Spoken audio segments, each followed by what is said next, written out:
The parallax view, or in other words, how to brainwash yourself. Don't take the black pill in any other form. If Total Recall and The Matrix showed you the red pill, parallax view is like the black pill in the form of a movie. Black pill. Define black pill as what gives the truth to you that is so hard to stomach, it kills you. A metaphor for how black this pill is. The best audience for this will be anybody who served as an army sniper. Corral a squad of them into a movie theatre and tell them it's cinema's love letter to them.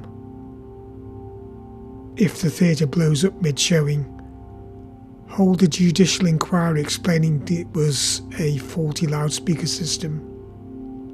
That's the metaphor, which I'll expand on shortly. So it is a depressingly black outlook on conspiracy theories, conspiracy theorists, and people who just seek the truth. So black it's not on any spectrum of radiation, it's full spectrum darkness. The messaging in this film is sound. Let's say it doesn't reek of optimism. The film is about psyops arranged by a nondescript corporation.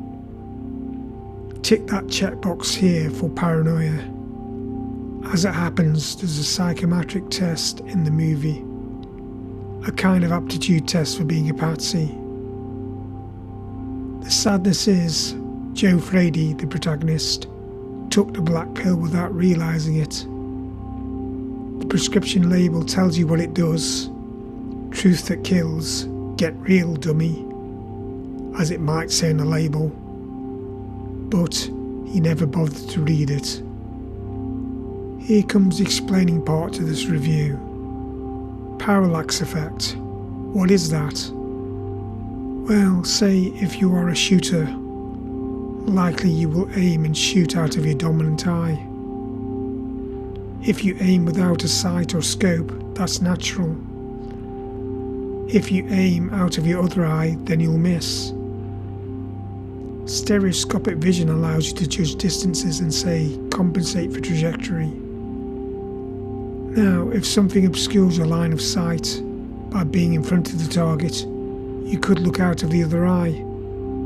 Then you will see your target because your eye is at an offset to the dominant one.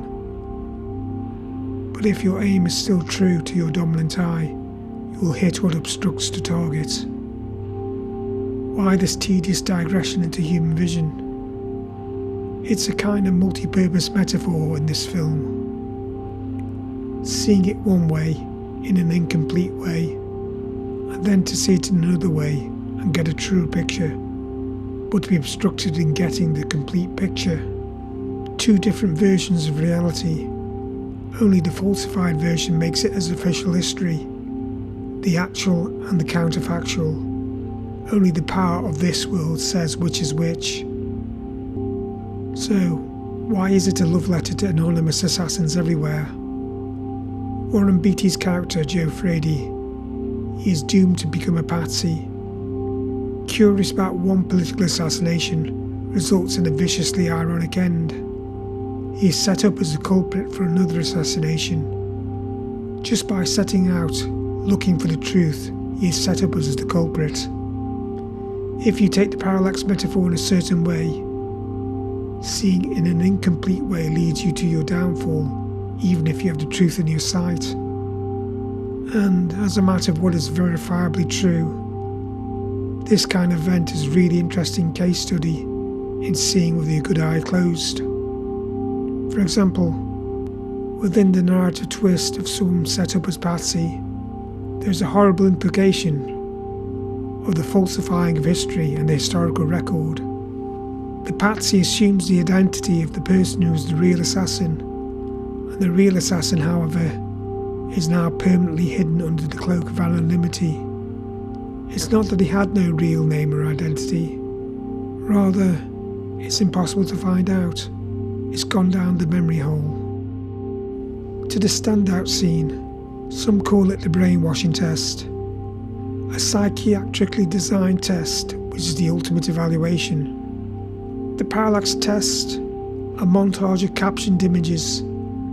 Consider each and every one of them as having an invisible HTML tag called trigger warning within pointy brackets. It's the aptitude test which Frady passes. He passes it at the very first instance, in fact, by forgoing doing his homework and letting the university flunky do it for him. But what is his actual qualification for passing, though? What makes him the candidate for having his buttons pushed by the Division of Human Engineering? I think it was his belief that he could win the scoop of the year or something like that. The Pulitzer Prize, as he might imagine. Frady is a courageous guy, a slob with balls, but he doesn't think of the worst case scenario of being set up and losing his name as journalist to become the killer of a man in power. As for the hot Catholic take on this, I'll give you two. For real assassins, they get eternalised anonymity, written out of the book of life, you could say, complete absorption into Parallax Corporation. And as to the people who go on the journalistic quest for truth, God is the true witness whatever history records. If none of this review makes any sense, hit the dislike button wherever you find it on the screen. Thanks for listening.